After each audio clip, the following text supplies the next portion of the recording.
नमस्कार। आकाशवाणी देहरादून से प्रस्तुत हैं प्रादेशिक समाचार। पहले मुख्य समाचार। मुख्यमंत्री पुष्कर सिंह धामी ने रुद्रपुर में 24 करोड़ रुपए से अधिक की योजनाओं का लोकार्पण किया। कहा, प्रदेश सरकार ने प्रत्येक शहर को ग्रीन सिटी क्लीन सिटी के रूप में विकसित करने का संकल्प लिया है। सूचना एवं प्रसारण मंत्री अनुराग सिंह ठाकुर ने कहा, सामुदायिक रेडियो जन भागीदारी में बड़ी भूमिका निभा सकता है। राज्यपाल लेफ्टिनेंट जनरल गुरमीत सिंह ने देहरादून में संघ लोक सेवा आयोग की सिविल सेवा परीक्षा 2022 में उत्तराखंड से चयनित 15 अभ्यर्थियों को सम्मानित किया।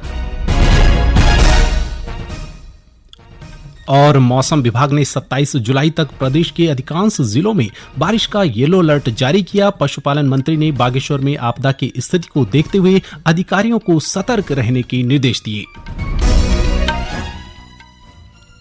समाचारों के साथ मैं संजय भंडारी। अब समाचार विस्तार से। मुख्यमंत्री पुष्कर सिंह धामी ने आज ऊधम सिंह नगर के रुद्रपुर में 24 करोड़ रुपए से अधिक की 4 योजनाओं का लोकार्पण किया। इस अवसर पर मुख्यमंत्री ने कहा कि राज्य सरकार ने उत्तराखंड के प्रत्येक शहर को ग्रीन सिटी क्लीन सिटी के रूप में विकसित करने का संकल्प लिया है। राज्य सरकार उत्तराखंड के साथ रुद्रपुर के सर्वांगीण विकास के लिए संकल्पित है। श्री धामी ने कहा कि सरकार का लक्ष्य विकास की धारा को समाज के अंतिम व्यक्ति तक पहुंचाना है। इसके लिए सरकार प्रयत्नशील है। उन्होंने कहा कि केंद्र सरकार के सहयोग से अंत्योदय की भावना को आत्मसात करते हुए प्रदेश भी सर्वश्रेष्ठ राज्य बनने की दौड़ में तेजी से गति कर रहा है। मुख्यमंत्री ने कहा कि आने वाले समय में रुद्रपुर को कूड़े के पहाड़ से मुक्ति मिलेगी। उन्होंने लोगों से कूड़े को दोबारा उपयोग करने हेतु कुछ कलात्मक वस्तुएं बनाने की अपील की।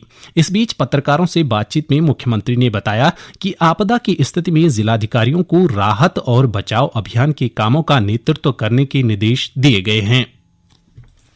आपदा को लेकर सभी जिले के जितने भी हमारे अधिकारी हैं और विशेषकर जिलाधिकारियों से और जो उसके पुलिस विभाग के प्रमुख हैं उन सभी से हमने कहा है कि वो लीड लेकर आपदा के राहत के काम को करें और जहां भी प्रभावित लोग हैं उनको किसी प्रकार की कोई परेशानी न हो। सभी विभाग एक दूसरे के साथ समन्वय बनाकर काम करें।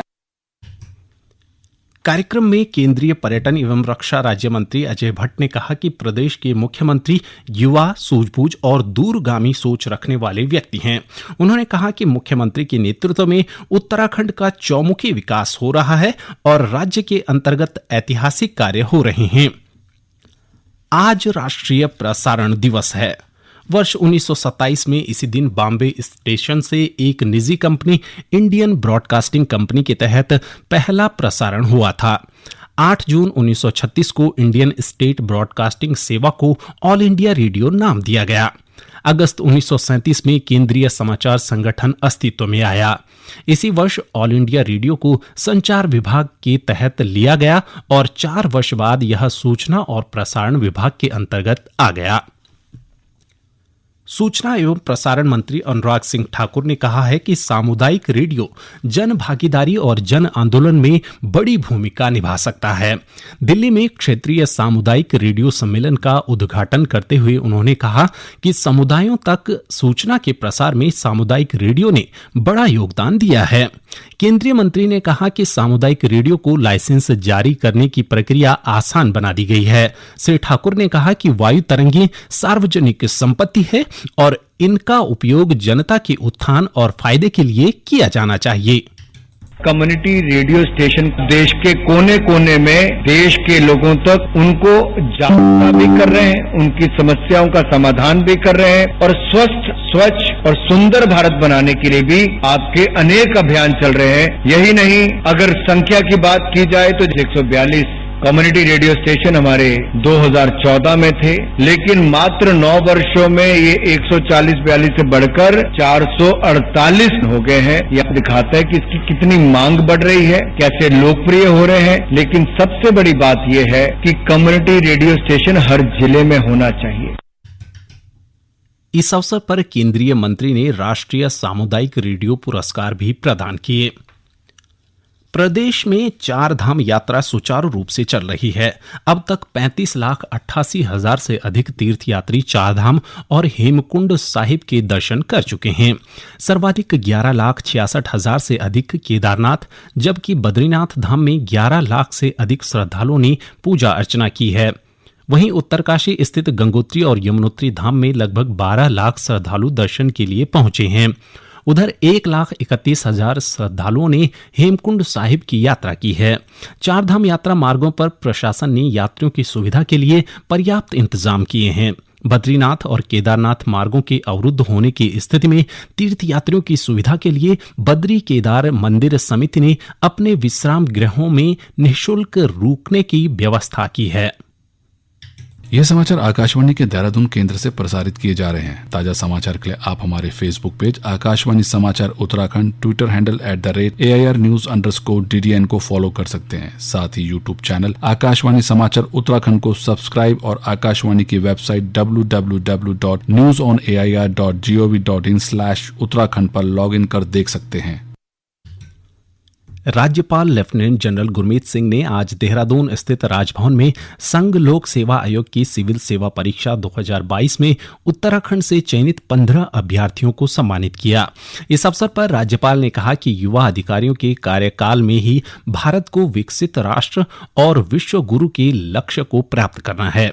उन्होंने कहा कि इस सेवा के माध्यम से चयनित होने वाले अधिकारी भारत की आर्थिक और सामाजिक परिदृश्य में नया परिवर्तन लाएंगे। गौरतलब है कि प्रदेश सरकार महिलाओं और आर्थिक रूप से कमजोर वर्ग के प्रतिभावान छात्रों को राज्य के 3 विश्वविद्यालयों में अक्टूबर माह से निःशुल्क सिविल सेवा परीक्षाओं की तैयारी कराएगी। और अब एक नजर आज के मौसम पर। मौसम विभाग ने 27 जुलाई तक प्रदेश के अधिकांश जिलों में बारिश का येलो अलर्ट जारी किया है। विभाग के निदेशक डॉक्टर विक्रम सिंह ने बताया कि अगले 48 घंटे प्रदेश के कुछ हिस्सों में अच्छी बारिश की उम्मीद है। वहीं पर्वतीय क्षेत्रों में हो रही बारिश और भूस्खलन से 100 से अधिक सड़कें अवरुद्ध हैं, जिन्हें खोलने का प्रयास जारी है। राज्य आपातकालीन परिचालन केंद्र से प्राप्त जानकारी के अनुसार आज बारिश के कारण टॉस नदी मोरी चेतावनी के निशान से ऊपर बह रही है। इस संबंध में उत्तरकाशी जिलाधिकारी को जल स्तर की निगरानी और सावधानी बरतने को कहा गया है। बागेश्वर जिले के प्रभारी मंत्री सौरभ बहुगुणा ने आपदा की स्थिति को लेकर जिले के अधिकारियों के साथ समीक्षा कर आवश्यक दिशा निर्देश दिए हैं। उन्होंने अधिकारियों को 24 घंटे फोन खुला रखने और जनप्रतिनिधियों के साथ समन्वय बनाकर काम करने को कहा। श्री बहुगुणा ने संवेदनशील सड़कों को चिन्हित करते हुए उन स्थानों पर सूचना बोर्ड लगाने के निर्देश दिए। पत्रकारों से बातचीत में प्रभारी मंत्री ने कहा कि पूरे जिले में 16 संवेदनशील इलाके चिन्हित किए गए हैं और सभी इलाकों में नजर रखी जा रही है। उन्होंने कहा कि कपकोट इलाका आपदा की दृष्टि से अधिक संवेदनशील है। ऐसे में अधिकारियों को कहा गया है कि वे इस क्षेत्र पर विशेष ध्यान दें।